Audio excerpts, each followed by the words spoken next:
Hi, I'm Christina Adams, and this is the place where we can talk about God, Christianity, and life. Right now, I'd like to talk about why it's good that God has determined human value. Not too long ago, I was watching a conversation on Facebook between two individuals, and they were talking about humans and value and whether it comes from God or whether it comes from man, and why it would be good in either way. And one person said that they didn't like that God was the determiner of human value, and they thought it would be better if humans had the ability to decide what is value and when humans have it. And the reason was because they thought that if God was in charge of determining human value, that it would be arbitrary. Now, arbitrary means that it's subject to whim, or it doesn't have a clear, consistent application for it. And I thought that was kind of odd because if you think about the two options that we have, either God defines human value or humans define human value. Now, if humans define human value, one, there's a lot of us. So how do we know which human gets to pick? And if we say, well, everyone gets to vote, what if most of the people voting have a bad idea of what it would be?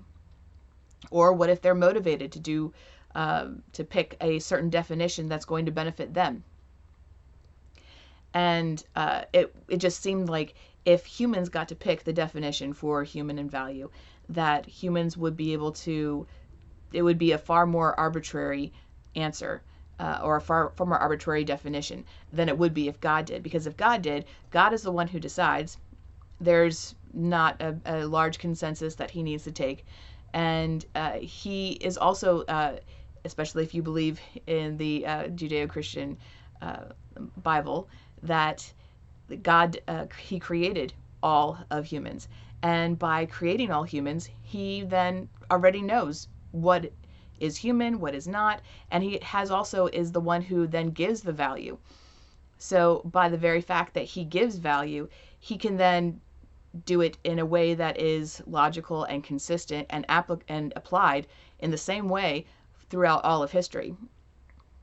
That's something that humans would not be able to do, because the likelihood that a definition that we make today would continue throughout the next 1,000 years or longer, that's probably not the way it's going to happen, just with how fast our language in general tends to change. So, but here's three reasons why it's good that God gets to determine the definition of human value. First is that God defines human. This is very important, because if God defines humans, and he defined it in Genesis as a male and female, and he didn't mention race, he didn't mention age, he didn't mention anything like that. But when humans get to define what a human is, then we tend to decide to pick people that we like or don't like, races that we like or don't like, ages that we like or don't like, and by doing that, it ultimately does become arbitrary. So when God does it, he just says male and female, made in the image of God. And that's the second thing that's important, is that being made in the image of God, or imago Dei, as theologians call it. There's a whole doctrine behind it, and if you're interested, you should definitely look it up and look into it. But the general idea of it is that when God made man, he actually placed some of his own image on us. And in a sense, he gave us some of his value. And so there's nothing on earth that could be as valuable as that. Ultimately, it's not based on gold, it's not based on looks, it's not based on anything. It's based on God himself, who you can't take more from God and give it to someone, or take less from God, take some of God out of someone. It's not something that we actually have the ability to do. And because God has given us that, it's outside of our own control. And so it's actually very impartial and fair, and actual equality. Everyone has equally God's image. And that definition then isn't going to change with God. God gave he made us in his image, and it's been that way since the beginning. That definition isn't changing. But once again, if humans get to define what human is, or if they get to define what value is, then they could decide to make value into whatever they want it to be. And that value, they could then determine whether that, what it is that makes someone valuable. Is it because that person can contribute to society? Is it because that person is old enough or young enough to be able to do something that matters? And that's that can lead to a very dangerous uh,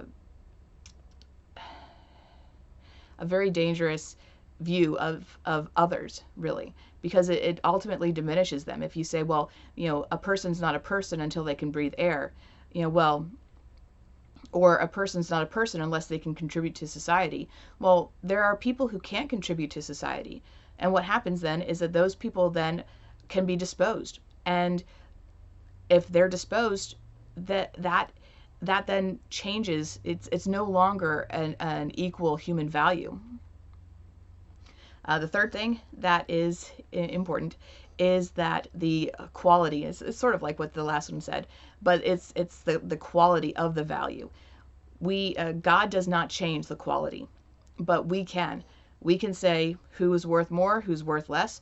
A surgeon's worth more, a custodian's worth less. We could say, certain races are worth more, certain races are worth less. We can decide those things if we had control of human value. But God has not changed his definition for it. And so that's why I think God's definition is the best, and why it's good to be okay with God's definition, because it's not arbitrary. It has been consistent, and it's been consistently used and consistently applied to all people by God. And God can't be hacked. God can't be robbed or taken over. And so it will always be that way. And yeah, so that's just really neat, I think, about God. All right, so which one of these three do you think our society would like to be able to control most? Do you think they would like to be able to control the definition of human, the definition of value, or the quality of value? I'd love to hear your answer and to engage with you in the comments below. All right, God bless. Bye.